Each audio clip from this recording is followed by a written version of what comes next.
Well, hello there, my fellow Flesh and Blood players. My name is SloopTube, and today I want to have another discussion about Ultimate Pit Fight. Now, I've been playing Ultimate Pit Fight as pretty much my only gaming experience in this wonderful game of Flesh and Blood.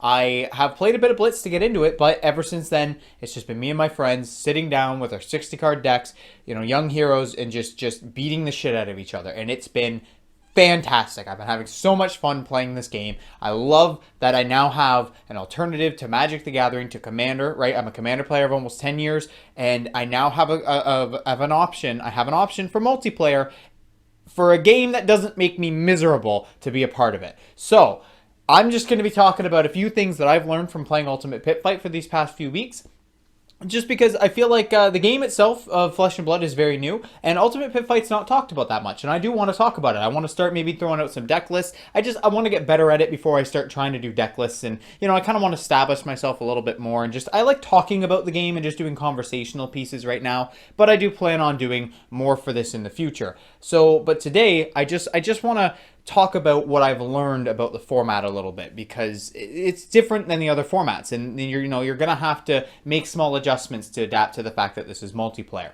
Now, the very first thing I want to talk about is that not all heroes are created equally for this format, and that's obvious. Not all heroes are created equally just in general. Some are probably better in sealed, some are better in blitz, some will be better for constructed, and some will be better for Ultimate Pit Fight. Now, specifically, the heroes that I find have a lot of trouble in Ultimate Pit Fight are the ones that build a field. So in this game, there's not really that much of a field building aspect to it. It's mostly just the cards in your hand and your attack reactions. If you're a warrior, the most you're gonna have is like a quicken token. That's about it. But if you're playing something like, well, let's say Guardian, where you play a Towering Titan, and then your opponents look at you and go, oh, so you can pump your next attack next turn by 8, 9, or 10, depending on which one you play. Probably 8 if you play the blue Towering Titan like me. They might be more willing to go at you, or you play something that the next turn is going to give it your emerging power. So the next turn, your next spell gets +3. Right? You have a setup turn, and then you have your big dealing damage turn. Right. The problem with that is it's telegraphed, and you have two opponents, one on either side of you, who are both going to be going at you. Mechanologists can also be like this. You play a bunch of items out, and even if they're not doing a whole lot at the time, your opponents are going to look at you and be like, dude, you got all this crap on the field. Like, we're going to start attacking you, so you can't just destroy us in one turn. Like, it's just, especially I think because we played Commander before, and I feel like a lot of people who play Ultimate Pit Fight will be Commander players, right? It's the multiplayer format of Flesh and Blood, the casual multiplayer format. You're going to get the casual multiplayer format players of Magic, because, I feel like most Flesh and Blood players, most, not all, but most probably played Magic. They were probably Magic players, got sick of Magic, or just, weren't maybe that into it and just wanted to play a different game. Anyways, I find that the concept of threat assessment and board state is kind of left over from that, and I think it's just that's human nature. You see somebody has like 8 different items on their field. Okay, that's maybe 2 or 3 for Mechanologists, maybe 4. You see somebody have a Towering Titan, and you're going to be more likely to go at them because there is a threat that's immediately known to you. Like, you can see it there. You don't know what's in someone's hand, but you can see the threat. And then the one that's really bad for this, and this is unfortunate. It's a cool hero class. But unfortunately, I feel like in Ultimate Pit Fight, it's got the shortfalling of telegraphing itself, and that is Runeblade. Okay, because you make these rune chant tokens that sit there, and they add up, and then when you attack, you deal all that damage out, right? The problem with them is that nobody wants to take all that damage, and your whole game plan, right? So in Guardian, you can just not play the Towering Titan if you feel like it's going to put a target on your back. But in Runeblade, that's the whole thing. If you're playing Viserai, yes, Viserai's his name, is the first one. Sorry, I almost said Chain, and I'm like, no, that's the new one. But if you're playing Runeblade, and you're making a bunch of rune chant tokens, it's not going to go well for you, because, the 2 people on either side of you see you've got 5, 6, 7, 8 rune chant tokens, and both of them are probably going to be like, yeah, you know what? Maybe we're going to attack you a bunch so you can't just kill one of us next turn. And that's an unfortunate thing. The strategy is going to make a huge target on your back. And I'm just fair warning, that's something I've learned. If you're playing Runeblade, be prepared to be attacked a lot. And it's kind of unfortunate. I would actually imagine that it makes the hero the hero type, I guess, archetype, whatever. It makes the class, that's the word I'm looking for, class, it makes the class a little bit weaker because you're going to be attacked out the wazoo because people can see the threat, right? So just fair warning about that. Another thing that I've learned about this, and this again has to do with multiple opponents, the ability to gain a little extra life or to defend is very important in this game. You might want to run more defensive cards, more defense reactions, generic ones, things like Sink Below or Fate Foreseen, I believe, is the one that has Opt 1. And you'd want to play the red versions. Sigil of Solace red is really good being an instant, to be honest, because you can actually use it on your opponent's first turn. So let's say they're across the table from you. You're not even able to be attacked. Well, you can actually just gain 3 free life if you have it in your opening hand and draw up to turn. So it's actually quite nice, I will admit. And protects from Arcane. It's Sigil of Solace red is good. I personally just picked myself up 4 copies of the alpha printing of it, the red, so I'm very happy for that because, man, that is going to be, if the card continues to be good, and especially if it's good in Ultimate Pit Fight, oh, that card is, those alpha printings are going to be a lot more than what I just paid for them. So yeah, if you basically what I'm saying is you've got 2 opponents, you need to be able to defend more. So if you look online, you see these constructed decks, they have a certain amount of defensive cards. You may want to up that amount. You may want to just run a couple extra, maybe another defensive reaction that somebody else isn't playing, you know. You're going to have to depend on, you're going to have to build it to class, but you might end up running 3 Sink Below reds and 3 Fate Foreseen reds, you know, because you need to be able to defend more damage. You need to be able to protect yourself from 2 opponents. And to be quite honest, you might not even want to be the aggressor all the time, because if you're being very aggressive, everybody's then going to start going at you. You know, you need to be able to play conservatively and wait for a good chance to kind of get in there. It's a very interesting dynamic, you know, especially here. And you know, this is another point. When you're trying to take a player out, man, you've got to put on the big brain thinking cap. Because if you take the person out, right, let's say you're down to just 3 of you, and this is more if you're playing 3-player and you're going down to the second, but even if you're in big multiplayer, you're playing all 5 people, or 4 is probably most likely. If you're playing 4, you know, it's hard to take out an opponent.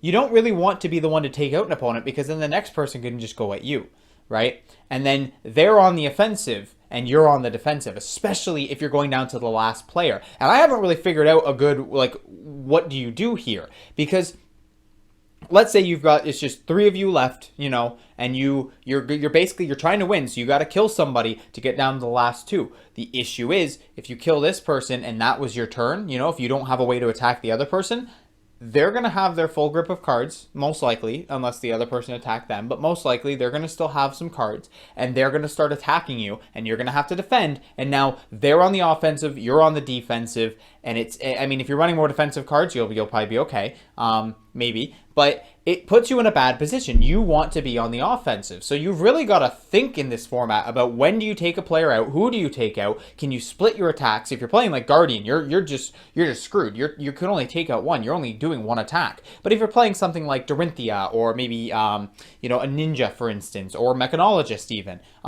you're gonna, or Wizard is another good one where you can kind of do multiple attacks here and there and start hitting different people. You can maybe bait out a few cards the other opponent's hand, the one you're not killing, get a couple cards out of their hand, and then they can't be on full offensive on you. So that's something you've really got to think about. That is something you really have to think about in this format.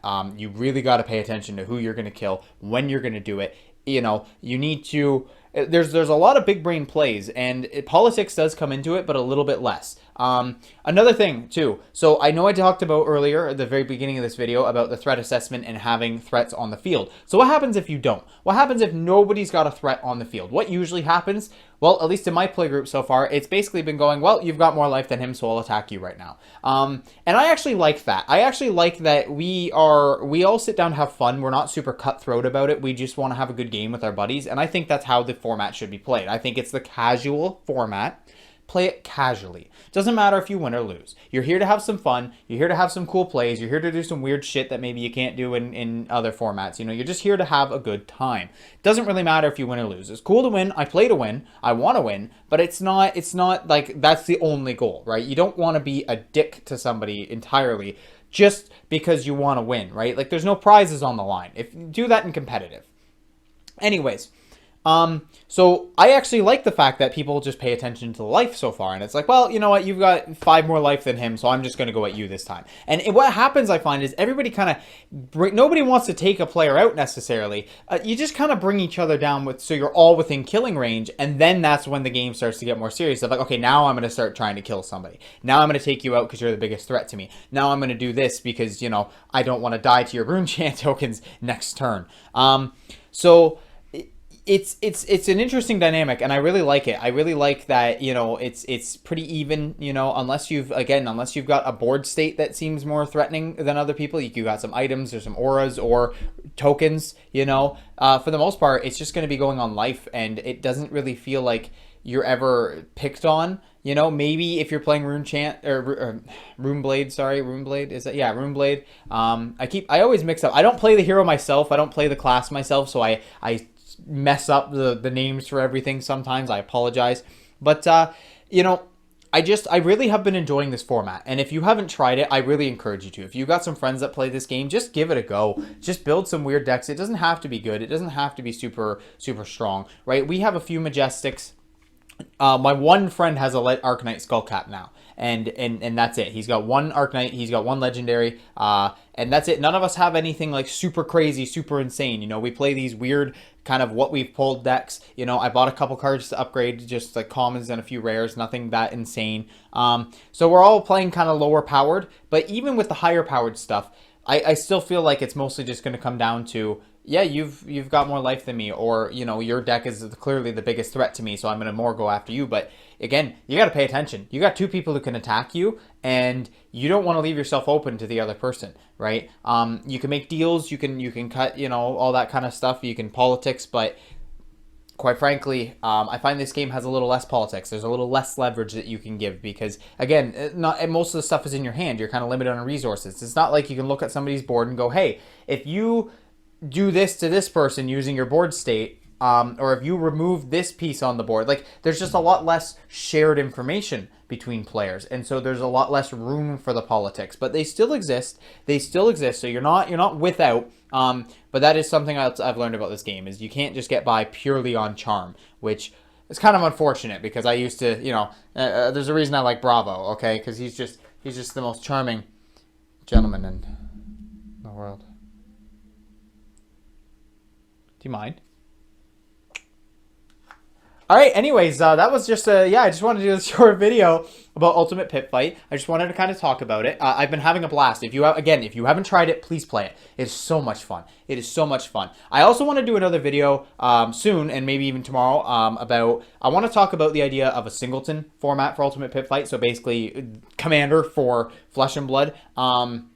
The upsides, the downsides. I don't think we can do it just yet. I just don't think there's a big enough card pool to make it unique enough, to make decks unique enough that are interesting. The decks are all going to be, you know, start running the same generic stuff over and over and over, and you're not going to see as much discrepancy. So, not, you know, but that's for another video. Anyways, again, I just kind of wanted to share a few things I've learned about this format, just talk about it a little bit. I've been having a blast, so I will see you all, hopefully, in the next video. I hope you all had a really good day. I had a pretty good day for once, thankfully. You know, I'll see you guys later. Bye-bye.